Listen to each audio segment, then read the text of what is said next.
yako ya mke na mume, ukawa na tabia ya kuweka wakfu biashara yako kila wakati, ukawa na tabia ya kuweka wakfu mji unaoishi, ukawa na tabia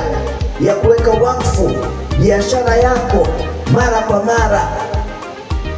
ukawa na tabia ya kuweka wakfu kila unapoanza mwaka wa masomo kwa watoto wako, ukawa na tabia ya kuweka wakfu kila unapohamia mji wako mpya, ukawa na tabia kila unapoanza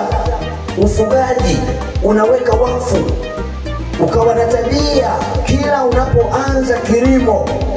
unaweka wakfu, ukawa na tabia kila unapoanza kuvuna unaweka wakfu. Nataka nikwambie wewe na Mwenyezi Mungu katika ulimwengu wa roho, zile madhabahu 7